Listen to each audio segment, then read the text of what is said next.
Now, for anyone wondering about taco trucks, let me just let you know right now. That is real good Mexican food. I don't want you being concerned, like, no, there's wheels under that restaurant. Well, sometimes we don't have a permit, okay? So, but it doesn't mean the food is not good. For me to know that I'm gonna have a good experience at a taco truck, I always research, and I look to see who's running the truck. For me to know that I'm gonna have a good time, I wanna make sure that it's an all-female crew. Not to sound sexist, it's just that when it's all women running the truck, they make me feel good about myself. They make me feel special. When I walk up at 1 o'clock in the morning and I have a buzz, they make me feel good. Hello? They come to the window. Hola, mi gordito, ¿cómo estás? ¿Cómo está ese gordito, chulito, ese gordito? ¡Qué bonito! A ver, ojitos. I feel like a kid. I'm like, can I have a taco? Whatever you want me to do for you. Now see, when it's an all-Mexican male crew running the truck, it's late, they're tired, they're bitter. Customer service isn't our strongest point at 1 o'clock in the morning. And then you gotta deal with a drunk knucklehead like me. Hello? And they come to the window. ¿Qué chingados quieres, pinche gordo? What you want? What you want? Hey, what's up, bro? Can I have a taco? Okay, what else? That's it.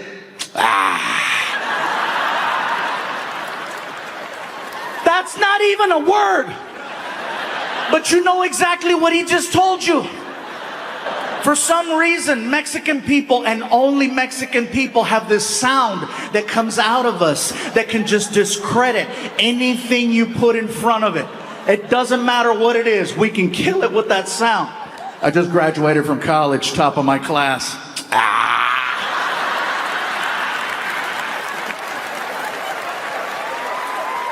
Well, fine, I'll work at Burger King. Papi, this is my fiance. He loves me. Fine, I'll be a whore.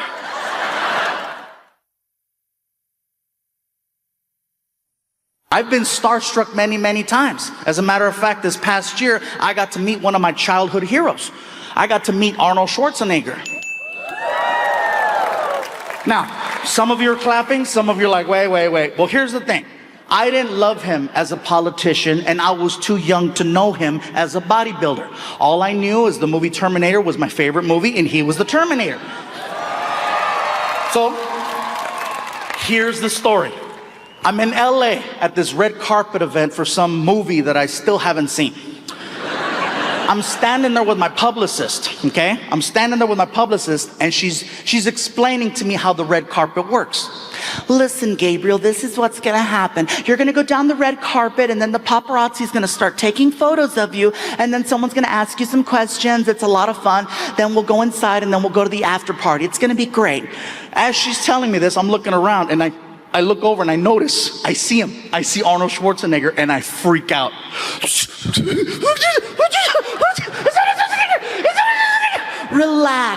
Relax. You've never met Arnie? I said, no, I've never met Arnie. I work with him all the time. He's really nice. Would you like me to introduce you? I'm like, yes. She takes me by the hand and she walks me directly to Arnold. I'm freaking out so bad, I look like a big ass toddler.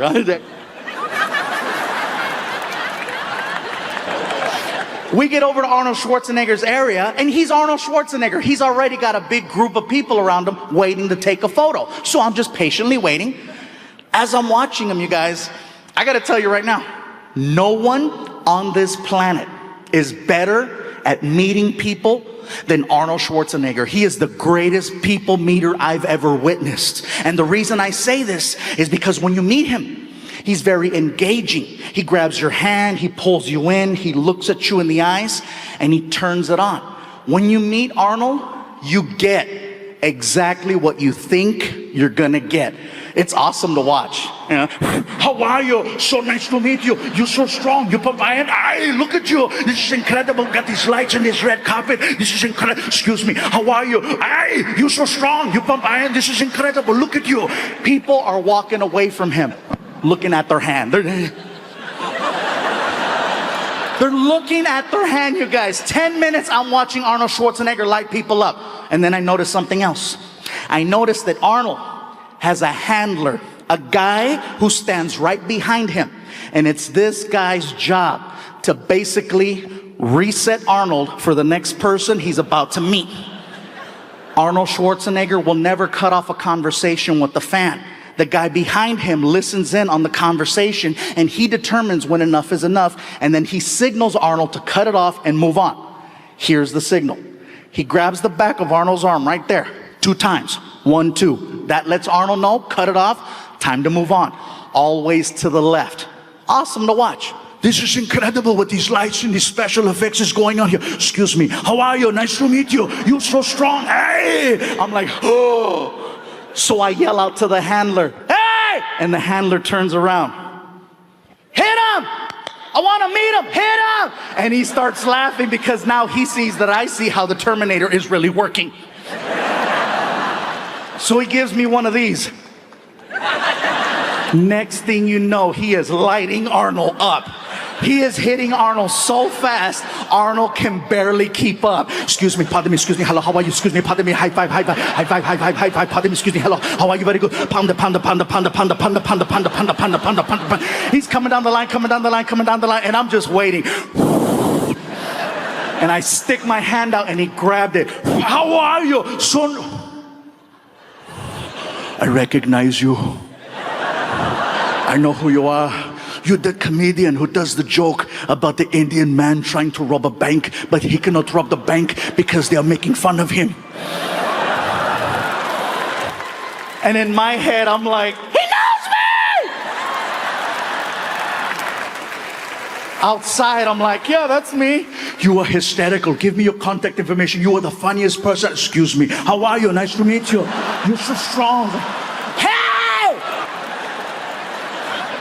Meeting Arnold is like a really good roller coaster. So let me tell you guys, I'm in the doctor's office and he tells me, he says, listen, Gabriel, obviously working out isn't cutting it. I have a friend who specializes in gastric bypass, and I think it would benefit you greatly to at least listen to what the guy has to say. It couldn't hurt. So he hands me a card. The card says BH Surgical Center. I make an appointment. I show up to this place. I get to the door. The door doesn't say BH Surgical Center. It actually says Center for the Morbidly Obese. Yeah, that's not cute. So I figure I'm there, I might as well check it out. So I walk in, I go over to the receptionist and I ask, right spot? And she was cool. She was like, yes, sir, you're in the right location. Can I ask you something? Absolutely. Why does it say Center for the Morbidly Obese on the door? The doctors prefer it that way. Why don't you have that on the card? Because then you won't come in. First time? Yeah, first time. So she hands me a clipboard and she goes, please take this clipboard and have a seat. They'll call you in a few minutes. So I turn around and I sit down on this couch and I start filling out the paperwork. And it wasn't like insurance forms and stuff like that. It was actually more of like a questionnaire. They ask you a bunch of questions and you have to answer from 1 to 10 how unhealthy you think you are. And it's not going good. It's not. I'm like, oh, freaking 8, 8, 9, 9, 9, 9, 10, 9, 9, 10, 9, 10, 10, 10, 10, 10, 10, 10. And as I'm filling out the paperwork outside the door, I hear.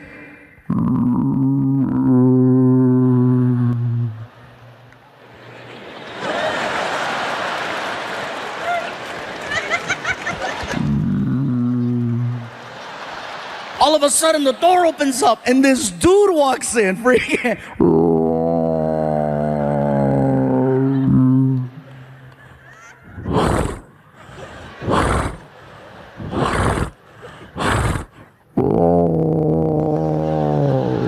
I was like, oh my God, you're morbid.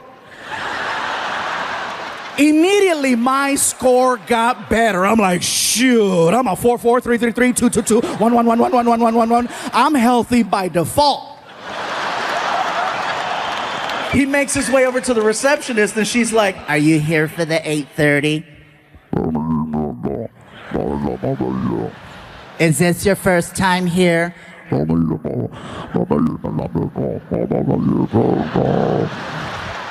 Because the doctors prefer it that way. Because then you won't come in. Oh, God. Take this clipboard and have a seat. They'll call you in a few minutes. So he turns around, and he looks at me and my sofa, and he's like, I swear it was like the opening scene to the movie Pacific Rim. he's like, I was like, ah! no one's sitting here. Yeah, it's all you, bro. So here's the story. So I had done shows before, in Texas, and I had never done a show in San Antonio. So the original plan was we wanted to record a special in San Antonio for the new Netflix show, for the series. So we couldn't really travel too much. And remember, they kept telling us, stay in your bubble, stay in your COVID bubble. Don't forget to stay in your bubble. So in order to be as proactive and just careful, we all went out there together as a team, okay? And then we all basically said, we're gonna do a residency in San Antonio for 30 days. 30 shows and 30 days. And on the last day, we'll record a new special. This way it gives me a chance to start performing again because it'd been over a year since I touched the stage. And so we get there and they gave me the option. Do you want to stay in a house or do you want to stay in a hotel? And I said, well, I've never lived in Texas before, so let's see what a house feels like. So they got us like this fancy Airbnb, and basically, it was Martin, Alfred, my friend Rick, myself. It was like 4 of us. It was like the Mexican version of the real world, okay? So we're all in this big house together. Everyone gets their own room. And so, of course, I get the big room because it's me. And, look at some, no, yes. So I open up the door, I turn on the light, click. And I'm like, this is a beautiful room. Wow, look how big it is. And then I notice there's a hole in the wall. And I said, that's weird. So I get really close to the wall. And when I got close, I realized it's not a hole. It's a big ass roach. And let me tell you, I am not exaggerating when I tell you that cuca was this big. That roach was this big. Now, I have used this unit of measure before to exaggerate. And let me tell you, I'm not exaggerating when I tell you that freaking cucaracha was this big. And I don't want you guys thinking, oh, what, you think you're too good for roaches? No. I grew up with roaches my whole life. My mom and I, we lived in apartment buildings, projects. We always had roaches, but they were different. First of all, they were this big. And California roaches are very different. Okay? For example, when you turn on the light, they scatter. In Texas, he chilled. In California, they respond to sound and movement. Ah! Scatter. I tried my California technique on this Tejano roach. I said, ah! And the roach was like, what? Oh my God, I don't think he's in my room. I think I'm in his. And at that moment, my tour manager walks in the room and she's like, is everything okay with the accommodations? I said, no, the room is beautiful, but look at the wall. Aw, there's a hole in the wall. I said, get closer. She gets up to the wall and she's like, oh, it's a big ass roach. I said, you're okay with that? She said, he's not in my room. She can see that I'm visibly bothered by this roach. So she's like, would you like me to take care of your little friend for you? And it is a little emasculating because I'm a big guy and she's like 5'2". So she's like, move, fool. She takes off her shoes, she grabs it, she gets up on a chair, and she brings it back, and she's like, soy la 69. Bam! Nailed that roach. Threw down her shoe, put it on. I look at the wall, and it kept moving. And I said, you have angered our friend. And she was like defensive. Fool, round two. So she grabs her shoe, gets back up on the stool, and she brings it back. And just as she's about to nail this roach for the second time. So during 2020, my dogs and I, the most normal thing we could do was just take a drive. Okay, drives, you could just get in the car. Nothing was open, but you could take a drive. And so we get in the car, and I put on this playlist and just drive. Eventually, we went out looking for food. And I know that sounds crazy to say it that way, but remember, 85% of the underlying conditions. I never once set foot in a market because I was afraid. All of my food came from friends and street vendors. Yeah. Yes, I support street vendors in case anyone's wondering.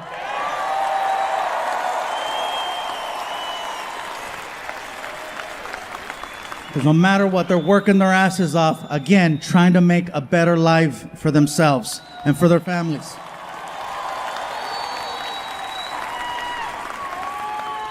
After leaving a taco stand one night, I realized that a lot of people needed to step out of their comfort zones in order to find alternative ways of making ends meet. I made the mistake one night of assuming the guy working the stand was Mexican. He wasn't. I even spoke Spanish to him, which is a no-no. The rule is, when engaging a brown person, you must speak English to them first, and then if there's a language barrier, then you go to Plan B high school Spanish. You start off in English. Hello, sir, may I? ¿Qué? No entiendo. ¿Qué pasó? Oh, hold on, I got this. Hola. Yummy. So I walked up to this guy at the stand and I was like, he reminded me of a tío, so I was like, hey, ¿qué onda, compa? ¿Cómo estás? And which is like, hello, friend, how are you? And he responded, what are you saying to me? I'm sorry, sir, I thought you were Mexican. No, I am not a Mexican. I am Greek. Greek? Shit, I was way off.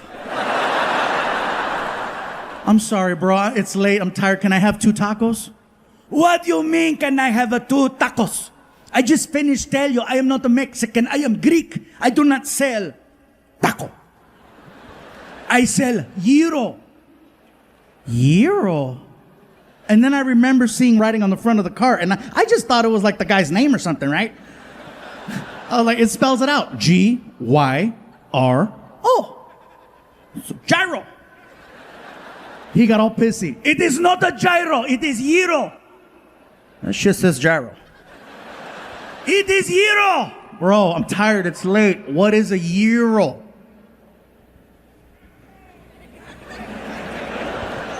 It's like a taco. But every now and then I go out and I wanna meet people, I wanna see cool things. And for example, comedy. I'm a huge fan of comedy, not just performing it, but I love going to shows. I go to a comedy show every now and then alone. Now, I don't know if that sounds weird to you guys, but for me to do anything nowadays by myself, it's my crew, all the people that work for me, they freak out when I go places because they're always concerned for my safety. What if someone tries to kidnap you? Well, they're gonna earn it. I got into a fight with some of my team members and I said, you know what, I'm going out. I bought myself a ticket and I went to go watch Chris Rock one night in concert. Now, I says, you know what? Maybe I can make my way backstage and I don't know, if I get lucky, maybe I'll say hi to him. I've always wanted to meet him. So I go to the side of the stage and I run into security and I said, hey. He looked at me and said, Fluffy! And when he did that, I said, hey, listen, I forgot my keys. I'll be right back. And the guy's like, yeah, keep going. Get your keys. I'm like, oh my God, that worked. Just like that, I snuck backstage at a Chris Rock concert. Once I was behind the curtain, I was in my element. I knew where everything was. I knew where the food was. I knew where the dressing rooms were, where the bathrooms were. I'm walking around with a soda. People are coming up to me. You know, we didn't know you were gonna be here. I got a call last minute. Looking for my keys. I says, you know what? I got this far. I'm gonna push it. I wanna meet him. I've always wanted to meet Chris Rock. It was not hard. Once I was back there, I just had to go to the dressing rooms. All I had to do was read the name on the door. I'm standing there in front of the door and I'm hyperventilating, just.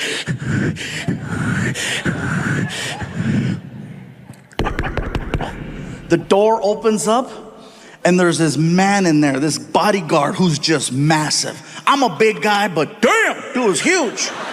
As soon as he opened the door, just.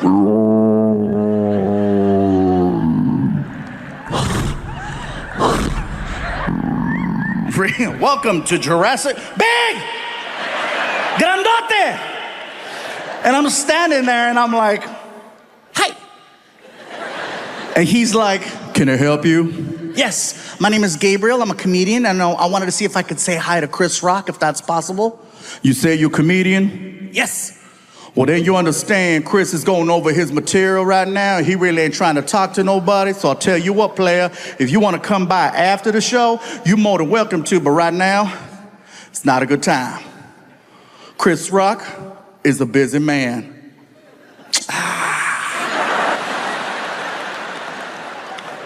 Can I wave? Excuse me? Can I wave? What you mean? Can I wave at Chris? I don't have to come in. Can I wave? Chris Rock is in the room. He can hear the stupid conversation that's taking place. I know this because I can hear Chris Rock in the background. What's going on? Who's at the door? Move out the way. Yo, Chris, I got this, man. I got this. Move! All right. And the guy stands to the side, and now I'm looking at Chris Rock. And he recognized me. And it freaked me out. Oh yeah, it freaked me out. He's like, look who it is. Look who it is. It's the king of the Mexicans.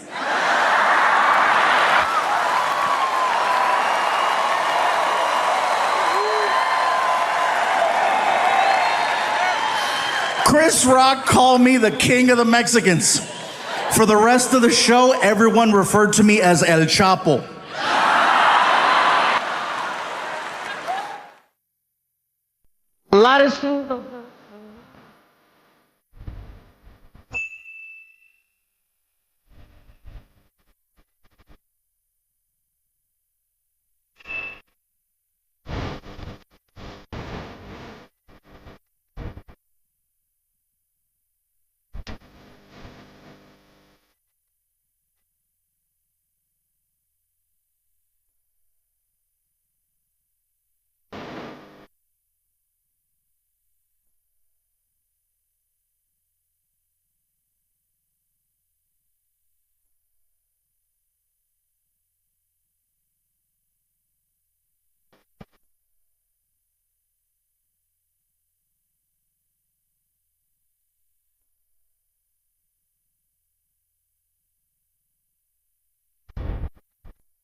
I see a couple of young adults right there. How old are you guys? You're 13. Wow. And next to you?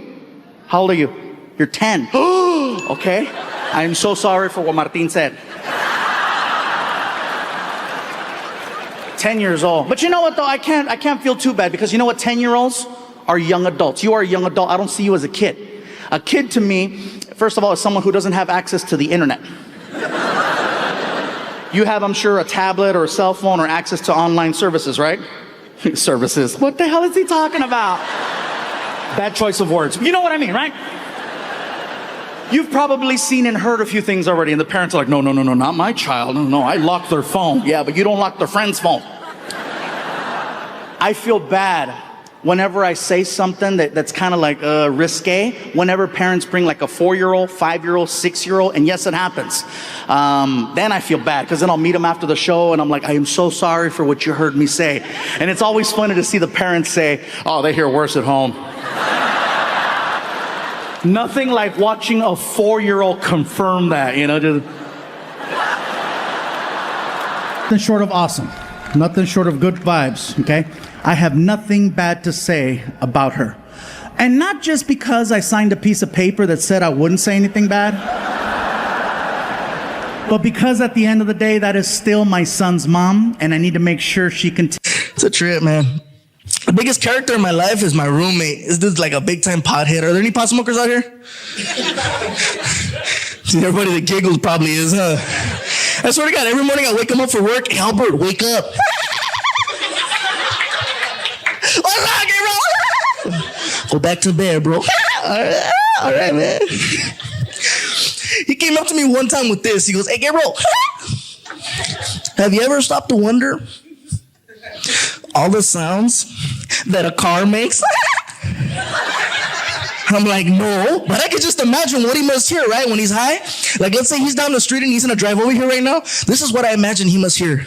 All right, Gabriel, I'll see you at the comedy club. Let me just take out my key.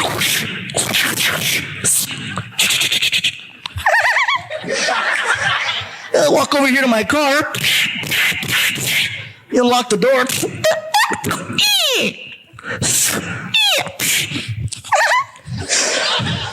Man.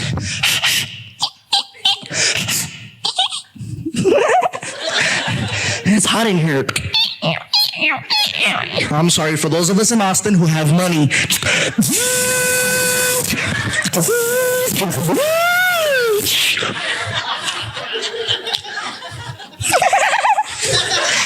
Hey, man, let's go.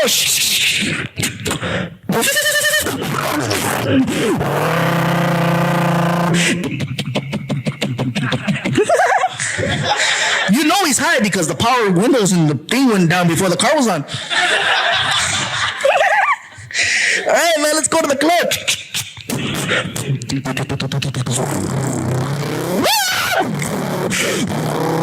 Hey, let's turn on the radio.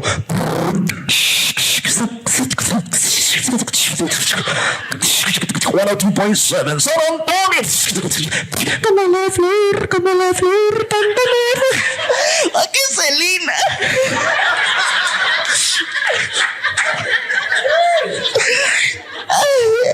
No la chingues, Oh, in case there's any gang members there.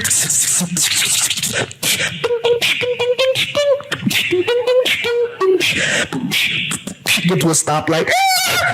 Órale, mamacita, what's happening? Oh, you don't like it?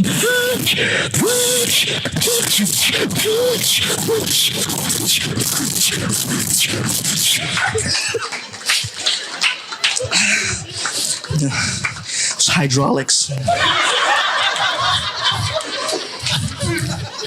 In case you were wondering. Okay. Gabriel, don't you ever think about working out? I think about it all the time. All the time, watch. Guess what? I didn't like it. It sucks. Gotta move, you know. Let's get physical. You try to watch TV, they got the Bally's commercials. I hate those stupid commercials because they never have fluffy people in them. Everybody's already in shape, you know. Everybody's buff, everybody's all slim and trim, you know. I want to see a commercial with a fluffy guy on there on a treadmill, just heaving. Next scene, he's on the floor. Help him! Ballets.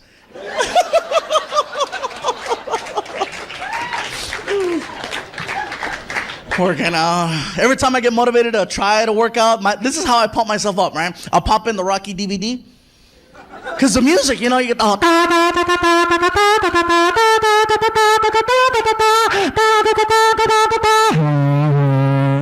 Woo! As soon as the movie's over, I turn it off and the regular TV comes back on and never fails. I want my baby Chili's, baby back cruise. Oh, that's a sign. Yeah. The gym. People say too, well, you don't really have to work out. Just, walk a little bit. I always hear that. Gabriel, you should walk. Why don't you walk? Walk. Go walking. You should walk. I'm gonna walk away from you. Leave me alone. Badgering me. They say you should eat right. Eat reasonably. I don't know what that means. Like I said, food is my drug. And my problem is I try to live every single day out, to the fullest. Because you never know when it's your last day. I watch the news every day and they're always depressing me, more problems. And there's the world and the this and that. And it can't even rain in California without everybody freaking out. Okay, don't get me wrong. This time it rained and there was a lot of water. But you know what? They were reporting the first day like it was the end of the world. The guy was out there. We're standing here live in front of Walmart where apparently the torrential downpour has surprised Southern California. Ma'am, can you tell us, what do you see? Dear God, there is water everywhere. I walked inside Walmart 45 minutes ago. It was dry. Now look at it. Oh my God. Why being so dramatic for? In other parts of America, it rains 3-4 times a week. I've seen that same interview on someone's house. Not in their house, on their house, because the floods came in. And they're like, whatever. Sir, at what point did you realize that there was a serious problem with the water? I tell you what, see, I woke up about 4:30 this morning. I come downstairs. I said, somebody put a lake in here. For those of you who missed it, my name is Gabriel Iglesias. I know some of you heard the last name Iglesias. You're wondering, right, Gabriel, are you related to Julio? Well, for the ladies, you better believe it. Oh, trust me, after a 6-pack and a shot of tequila, I look a lot like Julio. After 4 shots, you'll be calling me Enrique. You don't believe me? Keep drinking. I like Julio. Julio's cool because Julio's one of those entertainers who knows how to talk to women. Like you see those snotty reporters, they come out with the lights and the cameras, right? So, Julio, let me ask you something.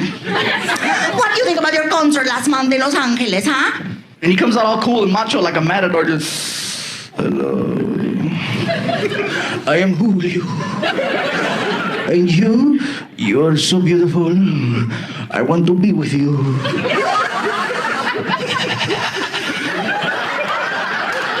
And the women hear that and they lose it, huh?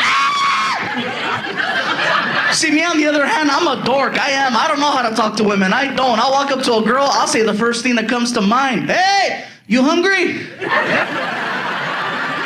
And girls will tell me too, Gabriel, say something romantic. Well, I'm treating. I have coupons, what's up? Funny, man. Everybody always gives me advice on the best way to meet that special someone. Like my mom always tells me, Mijo, you know what you should do? You should go to a club. And I can't go to a club because every time I do, there's always that one pretty guy who messes up the curve for all the fluffy ones. That's right, fluffy. I said it, fluffy. That's the politically... For those of you that don't know, there's actually 5 different levels of fatness. There's big, there's healthy, there's husky, there's fluffy, and there's... Damn!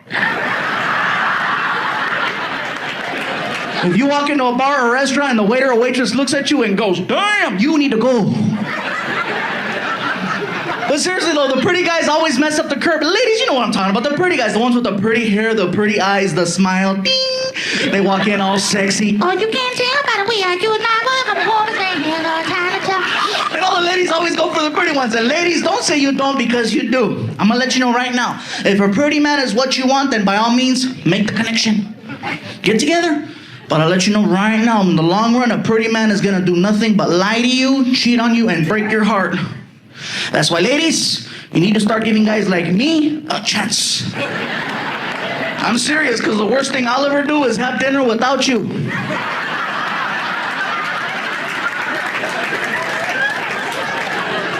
You're clapping, huh? Man, I've had the weirdest year, man. I started off this year all messed up, man. I started it off in the hospital. Yeah, Pikachu la cagó. I messed up. I'll tell you what happened. I was at the house and I was eating some tacos and they were delicious. And all of a sudden I got a pain in my side. It was one of those pains that not even a good pedo can get rid of. You know what I'm talking about, bro? You ever get one of those pains at the house, you're eating, oh, it hurt, me duele. And your wife or girlfriend tells you, pues let it go. Dale gas, chingale, dale. And you do, and it's like CPR, huh?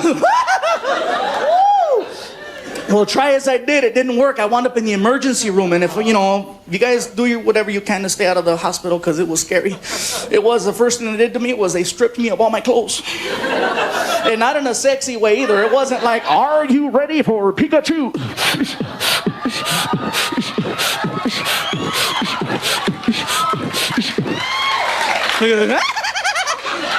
Cochina, mírala. I wish it would have been like that. I might have liked it a little bit. No, man, you know what they do to you in the hospital? They pull out these little industrial scissors that cut through anything, right? And they started on the left foot and they finished on the right. And they cut all the way up and cut all the way down and they pulled everything off at the same time. And Pikachu! Se me salió el Pokemon! And it was cold too. Ooh. Pikachu! Ooh. So then they take all my clothes away from me and they replace them with this nasty lime green hospital gown. You know, the kind where they tie it in the back and your butt is still showing, right? It was one of those. So I'm standing and I turn around and I see myself in the mirror. And I realize at that very moment, I do not look like a Pikachu. With all that green on, I look like goddamn Shrek. And it wasn't me who gave me the nickname, it was the nurses. I could hear them too. Mira, Marta, ese gordito se parece Shrek. I'm serious, all he needs are the little antenitas and the donkey, that's it. So they wheel me into the room, right? I'm laying down in the bed finally, and the doctor comes in, and I don't know what it is about doctors, they're just always happy to see you. Ah, Mr. Iglesias, how are you? I can't fart. Tengo pedo atorado. Mr. Iglesias, please, do me a favor. Roll over on your side. I'll be right back. So he goes over to the wall and he gets these little gloves and he puts them on and he comes over to me and he puts his hand right here. And he goes, does that hurt? No. Does that hurt? And then this doctor turned into a magician. I swear to God he did, because his hand disappeared. And it reappeared somewhere way back here. I'm not going to tell you what he did, but you know what he did. El cabrón me hizo Pokemon. And then he has the nerve to tell me, Mr. Iglesias, I found the problem. You seem to be suffering. And